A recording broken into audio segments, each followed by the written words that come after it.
Ini saya mau masuk tentang ini. Noel ini, istilah saya ini korupsi paling primitif. Paling primitif. Saya akan menjelaskan jenis korupsi yang terjadi itu ada 8 tingkatan dari paling canggih sampai paling primitif. Ada pertanyaan yang mengemuka di sejumlah media sosial. Kan kalau dekat dengan Pak Jokowi punya kekebalan. Contohnya sudah inkrah lalu kemudian dinyatakan bersalah belum dieksekusi. Namanya Sylvester Matutina. Tapi kenapa Noel, Emmanuel Ebenezer yang dekat dengan Pak Jokowi itu dalam tanda kutip kok bisa kebobolan, ketangkap? Sebelum saya ke Bung Semar, saya ingin ke Bung Said dulu. Silakan. Anda punya jawaban apa Bung Said? Atau analisis apa? Atau nggak ada apa? Memang ini biasa aja? Saya nggak tahu. Ya saya bukan analisis, tapi saya berharap memang bahwa penegakan hukum tidak lagi dikendalikan oleh siapapun di luar penegakan hukum. Jadi saya akan sedih kalau memang Kejaksaan Agung yang sudah diberikan perlindungan dari tentara mengeksekusi Sylvester aja nggak berani. Artinya tidak salah kalau ada rakyat menduga bahwa ada kekuatan yang lebih besar. Dan itu menurut saya Pak Prabowo harus hilangkan kekuatan itu siapapun dia. Nggak usah menduga-duga gitu kan. Nah karena sangat sulit dibantah bahwa Kejaksaan Agung takut mengeksekusi kan. Sangat sulit dibantah. Sangat sulit dibantah. Sangat sulit dibantah. Jadi Kejaksaan Agung cari alasan apapun sangat sulit. Sangat sulit dibantah bahwa nah dia menyatakan sedang mengurus PK. Pengetahuan saya PK itu tidak menghalangi eksekusi. Dan sudah dikatakan juga oleh Kapus Penkum waktu itu. Ya, jadi saya menurut saya bersih-bersih Pak Prabowo ini kalau ini tidak diselesaikan, ini kan kasus tidak terlalu besar sebenarnya. Ya malah kalau saya saudaranya Sylvester, saya menyatakan udahlah demi bangsa dan negara, demi penegakan hukum, masuklah. Bahwa di dalam itu 1 hari 2 hari ada apa ya itu ini demi bangsa dan negara gitu. Menurut saya ya karena kasihan kejaksaan, tapi saya juga kasihan kejaksaan. Masa sih kejaksaan mengorbankan diri hanya untuk 1 orang? Lembaga loh. Jadi lewat forum ini ya Jaksa Agung sehebat-hebatnya Bapak menangkap Reza Khalid tapi tidak berani mengeksekusi suatu putusan yang sudah ingkrah, itu bisa hilang semua itu. Itu istilah saya keberhasilan Kejaksaan Agung yang dipuji-puji sekarang bisa rusak dengan satu titik eksekusi saja yang bisa merusak itu semua, menghilangkan semua keberhasilan yang akan itu. Jadi itu saya pikir itu ya. Kalau Noel kenapa bisa kena? Hah? Noel. Kalau ini saya mau masuk tentang ini. Noel ini istilah saya ini korupsi paling primitif. Paling primitif. Saya akan menjelaskan jenis korupsi yang terjadi itu ada 8 tingkatan dari paling canggih sampai paling primitif. Korupsi Noel ini tiba setingkat di atas tukang catut karcis di bioskop. Itu setingkat di atas itu aja. Nah, ya setara dengan sogokan maklar SIM di Melangani, setingkat itu. Tapi saya katakan primitif tapi agak barbar.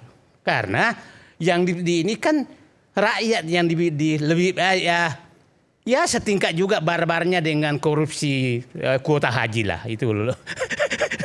Agak barbar. Nah, saya ingin agar publik paham korupsi yang paling canggih ada 8 jenis tingkatan korupsi yang paling canggih, mulai paling canggih sampai paling primitif. Satu adalah kerjasama keuangan. Jadi jangan heran bahwa banyak sekali konsultan-konsultan keuangan cepat sekali kaya. Karena itu adalah tempat permainan korupsi paling gampang. Saya kasih contoh beginilah.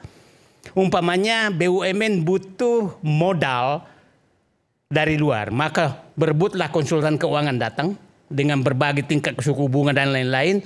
Dan tidak bisa dibantah. Coba itu bisa triliunan. Dan kita tidak tahu berapa kickbacknya.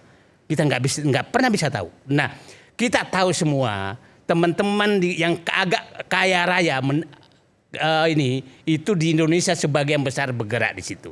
Jadi maksudnya konsultan keuangan datang lalu kemudian lembaga donor ngasih uang. Ngasih uang dan lembaga keuangan. Dia juga mencarikan. Nah, bank dan seterusnya. Itu coba kalau saya kasih contoh umpamanya dulu Freeport ngasih uang cari uang untuk membeli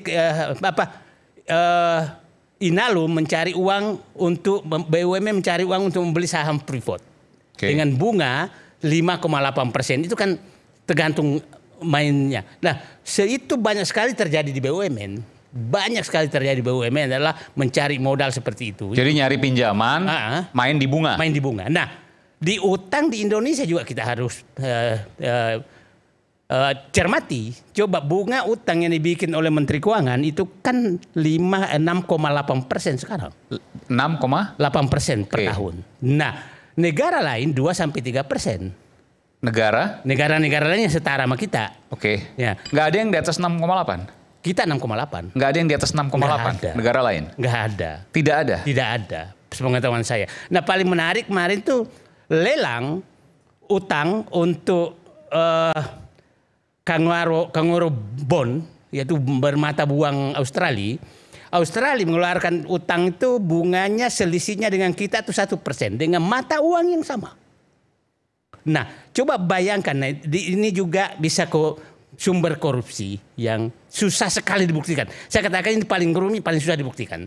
Nah, contoh umpamanya dengan adanya bunga yang lebih tinggi, maka negara membayarkan lebih mahal pasti. Jauh lebih mahal. Rakyat yang membayar. Dan dugaannya ada sesuatu di situ. Nah, maksud saya kalau mau korupsi di situ paling susah dibuktikan. Kalau ada korupsi. Kalau ada korupsi di situ paling susah dibuktikan. Nah, yang kedua itu adalah coba berkali-kali Menteri Keuangan itu menarik utang sangat melebihi kebutuhan. Sampai 400 triliun, 300 triliun. Melebihi kebutuhan. Artinya bisa aja terjadi negosiasi. Cepat ambil dong utang saya.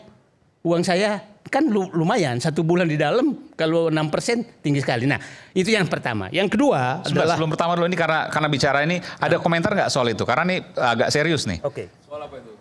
Tadi bunga kita kenapa lebih tinggi dibanding negara-negara lain? Meskipun tadi saya tanya ada nggak yang lebih tinggi? Nggak ada menurut sepengetahuan dari Pak Said Didu.